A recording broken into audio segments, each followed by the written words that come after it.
Guarantee ಬೇಕು ಅಂದರೆ ರಸ್ತೆನೂ ಇಲ್ಲ, ಶಾಲೆನೂ ಇಲ್ಲ. ಮುಖ್ಯಮಂತ್ರಿಗಳ ಆರ್ಥಿಕ ಸಲಹೆಗಾರರಿಂದ ಇದೆಂತಹ ಮಾತು? ಬಸವರಾಜ ರಾಯರೆಡ್ಡಿಯವರ ಮಾತು ಎಷ್ಟರ ಮಟ್ಟಿಗೆ ಸರಿ? ಇದೇ ಕಾರಣಕ್ಕಾಗಿ ಸರ್ಕಾರದ ಮೇಲಿನೇ ಜನರಿಗೆ ಅನುಮಾನ ಮೂಡ್ತಾ ಇರೋದು ಯಾಕೆ?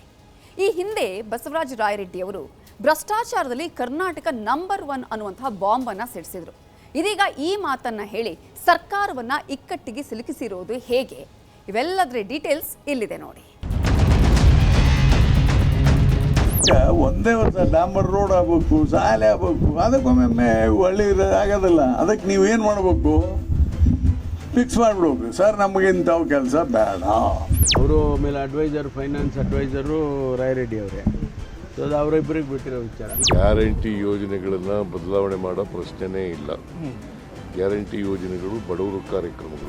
ಅದಕ್ಕೆ ನಾನು ಒಬ್ಬೊಬ್ರು ಮನಸ್ಸಿಗೆ ಬಂದಾಗ ಮಾತಾಡೋರಿಗೆ ನಾವು ಉತ್ತರ ಕೊಡೋಕ್ಕಾಗುತ್ತೆ. ಮುಖ್ಯಮಂತ್ರಿಗಳು ಕೂಡ ಹೇಳಿದ್ದಾರೆ, ಮತ್ತೆ ಪಕ್ಷ ಕೂಡ ಹೇಳಿದೆ ಗ್ಯಾರಂಟಿ ಸ್ಕೀಮ್ಗಳನ್ನು ನಿಲ್ಲಿಸಲ್ಲ. 5 ವರ್ಷಗಳು ಕೂಡ ಗ್ಯಾರಂಟಿ ಸ್ಕೀಮ್ಗಳನ್ನು ನಾವೇನು ಹೇಳೋದಿಲ್ಲ. ಅದು ಬಡವರಿಗೆ ಗ್ಯಾರಂಟಿ ಹೋಗತ್ತೈತೆ, ಅದು ಹೋಗಲಿ. ಆದರೆ ಇವ್ರು ಸರ್ಕಾರದಾಗ ಏನು ಲೂಟಿ ಹೊಡೆಯತ್ತಾರಲ್ಲ, ಅದು ಲೂಟಿ ಹೊಡೆಯೋದು ನಿಲ್ಲಿಸಿದ್ರೆ ಅಭಿವೃದ್ಧಿ ಆಗ್ತೈತೆ. ಬಸವರಾಜ ರಾಯರೆಡ್ಡಿ ಅವರು ನಿಮಗೆ ರಸ್ತೆ ಬೇಕು ಅಂತಂದರೆ ಗ್ಯಾರಂಟಿಗಳನ್ನ ಬಿಟ್ಬಿಡಿ ಅಂದರೆ ನೀವು ಅಭಿವೃದ್ಧಿ ಮಾಡಲಿಕ್ಕೆ ನಾವು ಬರಲಿಲ್ಲ ಅನ್ನೋದನ್ನು ಸ್ಪಷ್ಟವಾಗಿ ನೇರವಾಗಿ ಜನರಿಗೆ ಹೇಳಿದಂತೆ ಕಾಣ್ತದೆ. ಮಾತ್ರ ಹೇಳಿದ್ರ ರೋಡ್ ಕೊಡಲ್ಲ, ನೀರು ಕೊಡಲ್ಲ, ಕರೆಂಟ್ ಕೊಡಲ್ಲ, ಏನೂ ಕೊಡಲ್ಲ, ಇದನ್ನು ಮಾತ್ರ ಕೊಡ್ತೀನಿ ಅಂತ ಹೇಳಿದ್ರ? ಎಲ್ಲದನ್ನೂ ಕೊಡ್ತೀನಿ ಅಂತ ಹೇಳಿದ್ರಿ ತಾನೆ. ಇವಾಗ ಮಾಡ್ಕೊಳ್ಳಿ ಅದ್ರ ತಕ್ಕಾಗಿ. ನಿಮ್ಗೆ ರಸ್ತೆ ಬೇಕಾದರೆ ಅಕ್ಕಿ ಕೊಡೋದು ನಿಲ್ಲಿಸಿ ಅಂತ ಹೇಳಿ ಅಂತ ಹೇಳಿ, ಗ್ಯಾರಂಟಿ ನಿಲ್ಲಿಸಿ ಅಂತ ಹೇಳಿ. ಅಂದರೆ ಸರ್ಕಾರದ ಪರಿಸ್ಥಿತಿ ಎಲ್ಲಿದೆ ಅಂತಕ್ಕಂಥದ್ದನ್ನು ಅವ್ರ ಹೇಳಿಕೆಯಲ್ಲೇ ನೀವು ನೋಡೋದು. ನಾನಲ್ಲಿ ಎಲ್ಲ ಕೊಡ್ತಾ ಇದೀವಪ್ಪ, ಎಲ್ಲ ಒಂದೇ ವರ್ಷ ಮಾಡೋಕ್ಕಾಗೋದಿಲ್ಲ ಅನ್ನೋಂಥ ವಿಚಾರ ಕೇಳಿದ್ದೆ ಅಷ್ಟೇ. ಗ್ಯಾರಂಟಿಗಳು 101% ಗ್ಯಾರಂಟಿ ಇರ್ತದೆ. ಇನ್ನು ಹೆಚ್ಚು ಮಾಡ್ತೇವೆ ಗ್ಯಾರಂಟಿ. ರಾಜ್ಯ ಕಾಂಗ್ರೆಸ್ ವಿಲವಿಲ ಒತ್ತಾಡ್ತಿದೆ. ತಮ್ಮದೇ ಪಕ್ಷದ ಶಾಸಕರು ಮತ್ತು ಸಚಿವರೇ ಒಬ್ಬರಾದ ಮೇಲೆ ಒಬ್ಬರು ದಾಳಿ ಮಾಡ್ತಾ ಇರೋದ್ರಿಂದ ಅಕ್ಷರಶಃ ಕಂಗಾಲಾಗಿದೆ ರಾಜ್ಯ ಕಾಂಗ್ರೆಸ್. ಒಂದಷ್ಟು ಶಾಸಕರು ಬರ್ತಾರೆ, ಭ್ರಷ್ಟಾಚಾರ ನಡೀತಿದೆ ಅಂತಾರೆ. ಮತ್ತೊಬ್ಬ ಸಚಿವರು ಬರ್ತಾರೆ, ಕಾಂಗ್ರೆಸ್ನಲ್ಲಿ ಕ್ರಾಂತಿ ಆಗುತ್ತೆ ಅಂತ ಭವಿಷ್ಯ ನುಡಿತಾರೆ. ಇದು ಕಾಂಗ್ರೆಸ್ ಅನ್ನ ಇಕ್ಕಟ್ಟಿಗೆ ಸಿಲುಕಿಸಿದೆ. ಅದು ಯಾವ ಮಟ್ಟಿಗಿನ ಇಕ್ಕಟ್ಟು ಅಂದ್ರೆ ಇಡೀ ಕಾಂಗ್ರೆಸ್ನಲ್ಲಿ ಏನೋ ಒಂದು ರೀತಿಯ ಗೊಂದಲ ನಿರ್ಮಾಣವಾಗಿದೆ. ಯಾಕಂದ್ರೆ ಯಾಕಾದ್ರೂ ಸಚಿವರು ಮತ್ತು ಶಾಸಕರು ಎಂತ ಡ್ಯಾಮೇಜಿಂಗ್ ಸ್ಟೇಟ್ಮೆಂಟ್ ಕೊಡ್ತಾರೋ ಅಂತ ಹೈಕಮಾಂಡೇ ಕಕ್ಕಾಬಿಕ್ಕಿಯಾಗಿದೆ.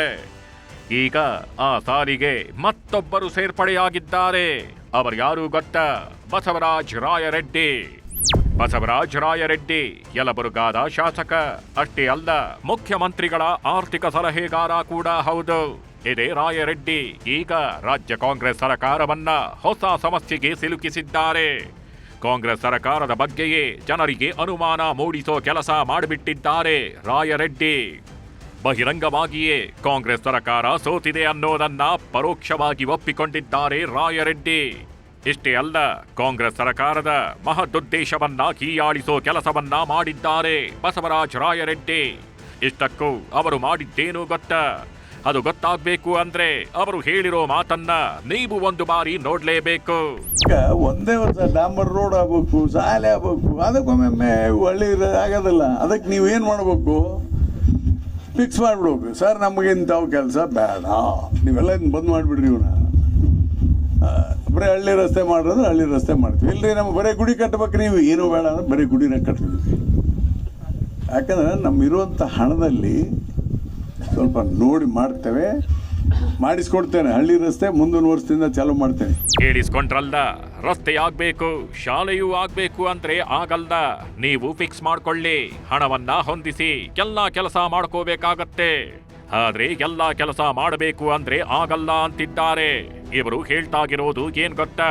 ಗ್ಯಾರಂಟಿಗಳನ್ನು ಬಿಟ್ರೆ ಮಾತ್ರ ಅಭಿವೃದ್ಧಿ ಆಗತ್ತೆ ಅನ್ನೋ ರಾಯರೆಡ್ಡಿ ಅವರ ಮಾತಿದು. ಈಗ ಸದ್ಯಕ್ಕೆ ಕಾಂಗ್ರೆಸ್ ಸರ್ಕಾರ ಸುಭದ್ರವಾಗಿದೆ. ಆ ಸುಭದ್ರ ಸರ್ಕಾರ ಜಾರಿಗೆ ಬಂದಿದ್ದೆ ಗ್ಯಾರಂಟಿಗಳಿಂದ. ಹೀಗಾಗಿದೆ ಗ್ಯಾರಂಟಿಯ ಬಗ್ಗೆ ಬಸವರಾಜ ರಾಯರೆಡ್ಡಿ ಆಕ್ಷೇಪ ಎತ್ತಿದ್ದಾರೆ. ರಸ್ತೆ ಅಥವಾ ಅಕ್ಕಿ ಎರಡರಲ್ಲಿ ಒಂದನ್ನ ಆರಿಸಿಕೊಳ್ಳಲು ಸಲಹೆ ನೀಡಿದ್ದಾರೆ. ಇದನ್ನೆಲ್ಲ ನೋಡ್ತಾಗಿದ್ರೆ ಸಿದ್ದರಾಮಯ್ಯ ನೇತೃತ್ವದ ಕಾಂಗ್ರೆಸ್ ಸರ್ಕಾರದ ಮೇಲೆಯೇ ಅನುಮಾನಗಳು ಹುಟ್ಟಿಕೊಳ್ತಿವೆ. ರಾಯರೆಡ್ಡಿ ಮಾತುಗಳು ಕೆಲವು ಪ್ರಶ್ನೆಗಳಿಗೂ ಕಾರಣವಾಗಿವೆ. ಗ್ಯಾರಂಟಿಗಳನ್ನ ನೀಡಿ ಸರ್ಕಾರ ಹಣ ಕಳೆದುಕೊಂಡಿದ್ಯಾ? ಅಭಿವೃದ್ಧಿ ಕಾರ್ಯಗಳಿಗೆ ಸರ್ಕಾರದ ಬಳಿ ಹಣ ಇಲ್ವಾ? ರಾಜ್ಯ ಸರ್ಕಾರ ಗ್ಯಾರಂಟಿಯಿಂದ ದಿವಾಳಿಯಾಗಿದ್ಯಾ? ಸಿದ್ದು ಸರ್ಕಾರ ಗ್ಯಾರಂಟಿ ಕೊಟ್ರೆ ಅಭಿವೃದ್ಧಿ ಮಾಡೋದಿಲ್ವಾ? ಗ್ಯಾರಂಟಿ ಕಾರಣಕ್ಕೆ ರಸ್ತೆ ಕಾಮಗಾರಿಗಳ ಬಗ್ಗೆ ಕೇಳೋ ಹಾಗಿಲ್ವಾ? ಆರ್ಥಿಕ ಶಿಸ್ತು ಕಾಪಾಡಿಕೊಳ್ಳೋಕೆ ಸರ್ಕಾರ ವಿಫಲ ಆಗಿದೆಯೇ? ರಾಜ್ಯದ ಆರ್ಥಿಕ ಸ್ಥಿತಿ ತಿಳಿದುಕೊಂಡೇ ರಾಯರೆಡ್ಡಿ ಸಲಹೆ ಕೊಟ್ರ. ಮುಂದಿನ ದಿನಗಳಲ್ಲಿ ಗ್ಯಾರಂಟಿ ಬಂದಾಗೋ ಸೂಚನೆಯನ್ನು ರಾಯರೆಡ್ಡಿ ಕೊಟ್ರ ಅನ್ನೋ ಪ್ರಶ್ನೆಗಳು ಈಗ ಎಲ್ಲರನ್ನೂ ಕಾಡುತ್ತಿವೆ. ಕರ್ನಾಟಕ ಭ್ರಷ್ಟಾಚಾರದಲ್ಲಿ ನಂಬರ್ 1 ಎಂದಿದ್ದ ರಾಯರೆಡ್ಡಿ. ನೋಡಿದ್ರಲ್ಲ, ಇಷ್ಟೆಲ್ಲ ಪ್ರಶ್ನೆಗಳು ಕಾಡಲಿವೆ. ಕೆಲವು ಪ್ರಶ್ನೆಗಳು ನೇರವಾಗಿ ಕಾಂಗ್ರೆಸ್ ಸರ್ಕಾರವನ್ನೇ ಟಾರ್ಗೆಟ್ ಮಾಡುವಂತಿದೆ. ಬಸವರಾಜ ರಾಯರೆಡ್ಡಿ ಮಾತುಗಳು ರಾಜ್ಯ ಸರ್ಕಾರಕ್ಕೆ ಕಿಕ್ಕಟ್ಟು ತಂದಿರೋದು ಇದೇ ಮೊದಲೇನಲ್ಲ. ಈ ಹಿಂದೆಯೂ ಕೂಡ ಇಂಥದ್ದೇ ಒಂದು ಹೇಳಿಕೆಯನ್ನ ನೀಡಿಬಿಟ್ಟಿದ್ರು ರಾಯರೆಡ್ಡಿ. ಭ್ರಷ್ಟಾಚಾರದಲ್ಲಿ ಕರ್ನಾಟಕವೇ ದೇಶದಲ್ಲಿ ನಂಬರ್ 1 ಅಂತ ಹೇಳಿಕೆ ಕೊಟ್ಟಿದ್ರು ರಾಯರೆಡ್ಡಿ. ರಾಯರೆಡ್ಡಿ ಅವರ ಈ ಮಾತು ಸಾಕಷ್ಟು ಕೋಲಾಹಲ ಸೃಷ್ಟಿಸಿತ್ತು. ಸಿದ್ದರಾಮಯ್ಯ ನೇತೃತ್ವದ ಕಾಂಗ್ರೆಸ್ ಸರ್ಕಾರವನ್ನ ಇಕ್ಕಟ್ಟಿಗೆ ಸಿಲುಕಿಸಿತ್ತು. ಇಡೀ ಕಾಂಗ್ರೆಸ್ ಮುಜುಗರಕ್ಕೆ ಈಡಾಗಿತ್ತು. ಪ್ರತಿಪಕ್ಷಗಳು ರಾಯರೆಡ್ಡಿ ಹೇಳಿಕೆಯನ್ನ ಅಸ್ತ್ರ ಮಾಡಿಕೊಂಡು ವಾಗ್ದಾಳಿ ನಡೆಸಿದ್ವು. ಆ ಟೈಮಲ್ಲಿ ಎಚ್ಚೆತ್ತ ರಾಯರೆಡ್ಡಿ ನಾನು ಹೇಳಿದ್ದು ಬೇರೆ ರೀತಿಯೇ ಅಂದುಬಿಟ್ರು. I never accused BJP government, I never accused JDS government, I never accused Congress government. ಅದು ಇಟ್ ಇಸ್ ಆಫೀಸರ್ಸ್ ಮೀಟಿಂಗ್. ಅದನ್ನು ಅರ್ಧಂಬರ್ಧ ತಿಳ್ಕೊಂಡು ಬಿಟ್ಟು ಪತ್ರಿಕೆಯಲ್ಲಿ ಕರ್ನಾಟಕ ನಂಬರ್ 1 ಆಗಿದೆ ಅಂತ ರಾಯರೆಡ್ಡಿ ಅವರು ಹೇಳಿದರು. ಎಸ್, ನಾನು ಹೇಳಿದ್ದೆ ಕರ್ನಾಟಕದಲ್ಲಿ ಭಾಳಷ್ಟು ಈ ಅಭಿವೃದ್ಧಿ ಕೆಲಸದಲ್ಲಿ ಕರಪ್ಷನ್ನು ಇದೆಲ್ಲ ಆಗಿ ಹಾಳಾಗ್ತದೆ ಅಂತ. ಡೆಫಿನೆಟ್ ಆಗಿ ಜನರಲ್ ಅಡ್ಮಿನಿಸ್ಟ್ರೇಷನ್ ಆಗ್ತಾ ಇದೆ ಅಂತ ಹೇಳ್ತೇನೆ. ರಸ್ತೆಯೂ ಆಗತ್ತೆ, ಕಾಲೇಜು ಆಗತ್ತೆ, ಅಭಿವೃದ್ಧಿಯೂ ಆಗತ್ತೆ. ಎಸ್, ಆಗ ಉಲ್ಟಾ ಹೊಡೆದಿದ್ದ ರಾಯರೆಡ್ಡಿ ಈಗಲೂ ಕೂಡ ಉಲ್ಟಾ ಹೊಡೆದಿದ್ದಾರೆ. ಗ್ಯಾರಂಟಿ ಬೇಕೋ ರಸ್ತೆ ಬೇಕೋ ಅಂತ ಹೇಳಿದ್ದ ರಾಯರೆಡ್ಡಿ ನಾನು ಹೇಳಿದ್ದು ಹಾಗಲ್ಲ ಅಂತ ಎರಡೆರಡು ಬಾರಿ ಉಲ್ಟಾ ಹೊಡೆದಿದ್ದಾರೆ. ಗ್ಯಾರಂಟಿ ವಿಚಾರ ಸದ್ದು ಮಾಡಿದ್ಮೇಲೆ ಪ್ರತಿಕ್ರಿಯೆ ನೀಡಿದ್ದ ರಾಯರೆಡ್ಡಿ ಗ್ಯಾರಂಟಿಗಳು ಇರತ್ವೆ, ಅಭಿವೃದ್ಧಿಯೂ ಆಗತ್ತೆ ಎಂದಿದ್ದಾರೆ. ನಮ್ಮ ಸರ್ಕಾರದಲ್ಲಿ ಹಣದ ಕೊರತೆ ಇಲ್ಲ. ಗ್ಯಾರಂಟಿ ಸ್ಕೀಮನ್ನು ನಿಲ್ಲಿಸೋ ಪ್ರಶ್ನೆನೇ ಇಲ್ಲ. ರಸ್ತೆಗಳಿಗೆ ಈಗ 50 ಕೋಟಿ ಹಣ ಕೊಡ್ತಾ ಇದ್ದಾರೆ. ಶಾಲೆ ಕಾಲೇಜುಗಳು ಆಗ್ತಾ ಇದ್ದಾವೆ, ಎಲ್ಲ ಕೆಲಸಗಳು ಆಗ್ತವೆ. ರಸ್ತೆನೂ ಆಗುತ್ತೆ, ಕಾಲೇಜು ಆಗುತ್ತೆ, ಎಲ್ಲ ಅಭಿವೃದ್ಧಿ ಕೆಲಸಗಳು ಆಗ್ತವೆ. ಹಾಗಾಗಿ ಒಟ್ಟಾರೆ ಬಾಟಮ್ ಲೈನ್ ನಮ್ಮ ಸರ್ಕಾರದಲ್ಲಿ ಅಭಿವೃದ್ಧಿಗೆ ಕೊರತೆ ಇಲ್ಲ, ಹಣದ ಕೊರತೆ ಇಲ್ಲ. Thank you. ನಂತರ ಮತ್ತೊಂದು ಬಾರಿ ಹೇಳಿಕೆ ನೀಡಿದ ರಾಯರೆಡ್ಡಿ 101% ಗ್ಯಾರಂಟಿ ಇದ್ದೇ ಇರುತ್ತೆ.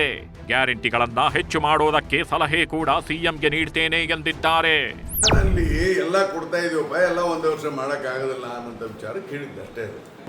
ಗ್ಯಾರಂಟಿಗಳು 101% ಗ್ಯಾರಂಟಿ ಇರ್ತದೆ. ಇನ್ನು ಹೆಚ್ಚು ಮಾಡ್ತೇವೆ ಗ್ಯಾರಂಟಿ. ನಾನು ಯಾವುದೇ ಥರದ ವ್ಯತಿರಿಕ್ತವಾದಂಥ ಹೇಳಿಕೆಯನ್ನು ನೀಡಿಲ್ಲ. ಗ್ಯಾರಂಟಿ ನಿಲ್ತದೆ ಅಂತ ಹೇಳಿಲ್ಲ. ಗ್ಯಾರಂಟಿ ಕಂಟಿನ್ಯೂ ಆಗುತ್ತೆ. ನಮ್ಮ ಹಣಕಾಸಿನ ಪರಿಸ್ಥಿತಿ ಹೆಚ್ಚಾದ್ರೆ ಮುಖ್ಯಮಂತ್ರಿಗಳು ಇನ್ನೂ ಹೆಚ್ಚು ಮಾಡ್ರಿ, ಜನರಿಗೆ ಕೊಡ್ರಿ ಅಂತ ಹೇಳ್ತೇನೆ. ರಾಯರೆಡ್ಡಿ ಹೇಳಿಕೆಗೆ ಸ್ವಪಕ್ಷೀಯರಿಂದಲೇ ಆಕ್ರೋಶ. ಆಗ ಒಂದು ಮಾತು ಹೇಳಿದ್ರು, ಈಗ ಮತ್ತೊಂದು ಮಾತನ್ನ ಹೇಳ್ತಿದ್ದಾರೆ ಬಸವರಾಜ ರಾಯರೆಡ್ಡಿ. ಈ ಬಗ್ಗೆ ಸ್ವಪಕ್ಷೀಯರೇ ಕಿಡಿಕಾರಿದ್ದಾರೆ. ಪಶು ಸಂಗೋಪನಾ ಸಚಿವ ವೆಂಕಟೇಶ್ ಈ ಬಗ್ಗೆ ಮಾತನಾಡಿದ್ದು ರಾಯರೆಡ್ಡಿ ಮನಸ್ಸಿಗೆ ಬಂದಂತೆ ಮಾತಾಡ್ತಾರೆ ಅಂತ ಆಕ್ರೋಶ ಹೊರಹಾಕಿದ್ದಾರೆ. ಪರಮೇಶ್ವರ್ ಕೂಡ ಈ ಬಗ್ಗೆ ಪ್ರತಿಕ್ರಿಯೆ ನೀಡಿದ್ದು ಸಿಎಂ ಈ ಬಗ್ಗೆ ಗಮನ ಹರಿಸ್ತಾರೆ ಎಂದಿದ್ದಾರೆ. ಬಹಿರಂಗವಾಗಿ ಅದೆಲ್ಲ ನನಗೆ ಗೊತ್ತಿಲ್ಲ. ರಸ್ತೆ ಬೇಕು ಅಂದ್ರೆ ಗ್ಯಾರಂಟಿ ಬಿಡಿ ಅಂತಾರೆ, ಮತ್ತೆ ಬಹಿರಂಗ ಹೇಳಿಕೆ. ಗೊತ್ತಿಲ್ಲ.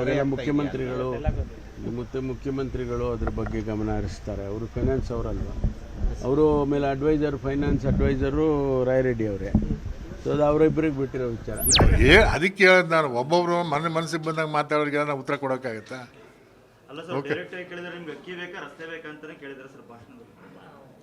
ಅವ್ರನ್ನೇ ಕೇಳಿ. ವಿಪಕ್ಷಗಳಿಗೆ ಸಿಕ್ತು ರಾಯರೆಡ್ಡಿ ಗ್ಯಾರಂಟಿ ಬ್ರಹ್ಮಾಸ್ತ್ರ. ರಾಜ್ಯ ಸರ್ಕಾರದ ವಿರುದ್ಧ ಇತ್ತೀಚೆಗೆ ವಿಪಕ್ಷಗಳಿಗೆ ಅಸ್ತ್ರಗಳ ಮೇಲೆ ಅಸ್ತ್ರಗಳು ಸಿಗ್ತಾನೇ ಇದ್ದಾವೆ. ಈ ಮೊದಲಿನಿಂದಾನು ವಿಪಕ್ಷಗಳು ರಾಜ್ಯ ಸರ್ಕಾರ ದಿವಾಳಿಯಾಗಿದೆ ಅಂತ ಆರೋಪ ಮಾಡ್ತಾನೇ ಇದ್ವು. ಆದ್ರೆ ಇದ್ಯಾವುದಕ್ಕೂ ತಲೆ ಕೆಡಿಸಿಕೊಳ್ಳದ ಸರ್ಕಾರ ದಿವಾಳಿಯಾಗಿಲ್ಲ ಅಂತ ಸಮರ್ಥನೆ ಕೊಡ್ತಾನೆ ಬಂದಿತ್ತು. ಆದ್ರೆ ಈಗ ವಿಪಕ್ಷಗಳಿಗೆ ಬ್ರಹ್ಮಾಸ್ತ್ರವೊಂದು ಸಿಕ್ಕಂತಾಗಿದೆ. ಕಾಂಗ್ರೆಸ್ ಪಕ್ಷದ ಶಾಸಕನೇ ಈ ರೀತಿ ಹೇಳಿರೋದ್ರಿಂದ ವಿಪಕ್ಷಗಳ ಬಾಯಿಗೆ ಲಡ್ಡು ಬಿದ್ದಂತಾಗಿದೆ. ಬಿಜೆಪಿ ನಾಯಕರು ರಾಯರೆಡ್ಡಿ ಹೇಳಿಕೆಯನ್ನೇ ಇಟ್ಕೊಂಡು ಸರ್ಕಾರದ ವಿರುದ್ಧ ಸಿಡಿದೆದ್ದಿದ್ದಾರೆ. ಬಸವರಾಜ ರಾಯರೆಡ್ಡಿ ಅವರು ನಿಮಗೆ ರಸ್ತೆ ಬೇಕು ಅಂತಂದ್ರೆ ಗ್ಯಾರಂಟಿಗಳನ್ನ ಬಿಟ್ಬಿಡಿ ಅಂದ್ರೆ ನೀವು ಅಭಿವೃದ್ಧಿ ಮಾಡಲಿಕ್ಕೆ ನಾವು ಬರಲಿಲ್ಲ ಅನ್ನೋದನ್ನ ಸ್ಪಷ್ಟವಾಗಿ ನೇರವಾಗಿ ಜನರಿಗೆ ಹೇಳಿದಂತೆ ಕಾಣ್ತದೆ. ಜನರನ್ನು ಮೋಸ ಮಾಡಿ, ವಂಚನೆ ಮಾಡಿ, ಮೂಗಿಗೆ ತುಪ್ಪ ಸೋರೋದು ಅಂತಾರಲ್ಲ, ಅದನ್ನು ಮಾಡಿ ಮತ ತಗೊಳ್ಬೇಕು, ಅಧಿಕಾರ ಹಿಡಿಬೇಕು, ಎಷ್ಟು ಸಾಧ್ಯವೋ ಅಷ್ಟು ಲೂಟಿ ಮಾಡಬೇಕು. ಇದೇ ಉದ್ದೇಶಕ್ಕೆ ನೀವಿದ್ದಿದ್ದು. ಇದನ್ನೇ ಇವಾಗ ನೇರವಾಗಿ ಜನರಿಗೆ ಹೇಳಲಿಕ್ಕೆ ಪ್ರಾರಂಭ ಮಾಡಿದ್ದೀರಿ. ಅಭಿವೃದ್ಧಿಗೂ ಗ್ಯಾರಂಟಿಗೂ ಯಾವ ಥರ ಸಂಬಂಧ? ನೀವು ಓಟ್ಗಳನ್ನು ಗಳಿಸಲಿಕ್ಕೆ ಗ್ಯಾರಂಟಿಯ ಜಪ ಮಾಡಿದ್ದು, ನುಡಿದಂತೆ ನಡೀಲೇ ಇಲ್ಲ. ಈಗ ಆಗಲೇ ಎಲ್ಲ ಸಂಬಂಧವಿಲ್ಲದ ರೀತಿಯಲ್ಲಿ ಮಾತುಕತೆಗಳು ಪ್ರಾರಂಭವಾಗಿದೆ. ನೋಡ್ರಿ, ರಾಯರೆಡ್ಡಿ ಅವರು ಸಿದ್ದರಾಮಯ್ಯನವರ ಆರ್ಥಿಕ ಸಲಹೆಗಾರರು, ಅತ್ಯಂತ ಅನುಭವಿ ರಾಜಕಾರಣಿಗಳು. ತಮ್ಮ ಕ್ಷೇತ್ರದಲ್ಲಿ ಒಳ್ಳೆ ರೀತಿಯಿಂದ ಅಭಿವೃದ್ಧಿ ಕೆಲಸವನ್ನು ಕೂಡ ಅವರು ಮಾಡಿದ್ದಾರೆ. ಹಾಗಾಗಿ ಅವರು ಅಭಿವೃದ್ಧಿ ಬಗ್ಗೆ ಸರ್ಕಾರ ಆಧಾರಿತ ಕೆಲಸ ಕಾಳಜಿ ಇಲ್ಲ ಅನ್ನೋದಕ್ಕೆ ಈ ರೀತಿ ಅವರು ಸೂಚ್ಯವಾಗಿ ಹೇಳಿದ್ದಾರೆ. ಅಂದರೆ ನಿಮ್ಗೆ ಅಭಿವೃದ್ಧಿ ಮಾಡಾತಿಲ್ಲ ಅನ್ನೋದು ಇವತ್ತು ಜನರಿಗೆ ಎಲ್ಲರಿಗೂ ಮೂಲೆಗೆ ಗೊತ್ತೈತಿ. ಅದನ್ನು ರಾಯರೆಡ್ಡಿ ಅವರು ಕೂಡ ಇವತ್ತು ಹೇಳಿದ್ದಾರೆ. ಬೇರೆ ಬೇರೆ ಎಲ್ಲ MLAಗಳು, ಕಾಂಗ್ರೆಸ್ MLAಗಳು ಹೇಳ್ತಿದ್ದಾರೆ. ನೋಡ್ರಿ, ಗ್ಯಾರಂಟಿ ಬಗ್ಗೆ ನಾವೇನು ಹೇಳೋದಿಲ್ಲ. ಅದು ಬಡವರಿಗೆ ಗ್ಯಾರಂಟಿ ಹೋಗತೈತಿ, ಅದು ಹೋಗಲಿ. ಆದರೆ ಇವ್ರು ಸರ್ಕಾರದಾಗ ಏನು ಲೂಟಿ ಹೊಡೆಯತ್ತಾರಲ್ಲ, ಅದು ಲೂಟಿ ಹೊಡೆದು ನಿಲ್ಲಿಸಿದ್ರೆ ಅಭಿವೃದ್ಧಿ ಆಗ್ತೈತಿ. ಅದ್ರ ಬಗ್ಗೆ ರಾಯರೆಡ್ಡಿ ಅವರು ಮಾತಾಡೋದು ಅವಶ್ಯಕತೆ ಐತಿ. ಲೂಟಿ ಹೊಡೆದು ನಿಲ್ಲಿಸ್ಲಿ, ಅಭಿವೃದ್ಧಿ ಆಗ್ತೈತೆ ತನ್ನಿಂತಾನೆ. ನೀವು ಹಾಗಾದ್ರೆ ನೀವು ಚುನಾವಣೆ ಪ್ರಣಾಳಿಕೆಯಲ್ಲಿ ನೀವು ಊರೂರಿಗೆ ಹೋಗಿ ಕಾಕಾ ಪಾಟೀಲ್ ನಿಂಗೂ ಕೊಡ್ತೀನಿ ಕಣೆಯ ಫ್ರೀ, ಮದಪ್ಪ ನಿಂಗೂ ಕೊಡ್ತೀನಿ ಕಣೆಯ, ನಿನ್ನ ಹೆಂಡ್ರಿಗೆ ಕೊಡ್ತೀನಿ ಅಂತ ಹೇಳಿದ್ರಲ್ಲ, ಆಗ ನಿಮ್ಮ ಹೆಂಡ್ರಿಗೆ 2,000 ರೂಪಾಯಿ ಕೊಡ್ತೀನಿ, ನಿಮಗೆ 200 ಯೂನಿಟ್ ವಿದ್ಯುತ್ತನ್ನು ಫ್ರೀ ಕೊಡ್ತೀನಿ, ಅಕ್ಕಿನ 5 kg ಕೊಡ್ತೀನಿ, ಇಷ್ಟನ್ನು ಮಾತ್ರ ಹೇಳಿದ್ರ? ರೋಡ್ ಕೊಡಲ್ಲ, ನೀರು ಕೊಡಲ್ಲ, ಕರೆಂಟ್ ಕೊಡಲ್ಲ, ಏನೂ ಕೊಡಲ್ಲ, ಇದನ್ನ ಮಾತ್ರ ಕೊಡ್ತೀನಿ ಅಂತ ಹೇಳಿದ್ರ? ಎಲ್ಲದನ್ನೂ ಕೊಡ್ತೀನಿ ಅಂತ ಹೇಳಿದ್ರಿ ತಾನೆ. ಇವಾಗ ನಡ್ಕೊಳ್ಳಿ ಅದ್ರ ತಕ್ಕಾಗಿ. ಸಿಎಂಗೆ ಆರ್ಥಿಕ ಸಲಹೆಗಾರರಾಗಿ ರಾಯರೆಡ್ಡಿ ಮಾತು ಎಷ್ಟು ಸರಿ? ನಿಮಗೆ ಗೊತ್ತಿರಬಹುದು, ಕಾಂಗ್ರೆಸ್ ಪಕ್ಷದ ಕೈ ಹಿಡಿದಿದ್ದೆ 5 ಗ್ಯಾರಂಟಿಗಳು. ಆ ಗ್ಯಾರಂಟಿ ಬಗ್ಗೆಯೇ ಶಾಸಕರ ಗೊಂದಲದ ಹೇಳಿಕೆಗಳು ಕಾಂಗ್ರೆಸ್ನಲ್ಲಿ ಜೋರಾಗ್ತಿವೆ. ಸಚಿವ ಸ್ಥಾನದ ಆಕಾಂಕ್ಷಿಗಳಿಂದಲೇ ಗೊಂದಲದ ಹೇಳಿಕೆಗಳು ಹೊರಬರ್ತಿವೆ. ಸಚಿವ ಸ್ಥಾನಕ್ಕೆ ಪರಿಗಣಿಸಿ ಅನ್ನೋ ಒತ್ತಡದ ತಂತ್ರವೂ ಇದರಲ್ಲಿರಬಹುದು ಅಂತ ಹೇಳಲಾಗ್ತಾಗಿದ್ದು. ಇನ್ನು ಸಿಎಂಗೆ ಆರ್ಥಿಕ ಸಲಹೆಗಾರರಾಗಿರೋ ರಾಯರೆಡ್ಡಿ ಗ್ಯಾರಂಟಿಗಳನ್ನ ಸಮರ್ಥನೆ ಮಾಡಿಕೊಳ್ಳೋ ಕೆಲಸ ಮಾಡಬೇಕಿತ್ತು.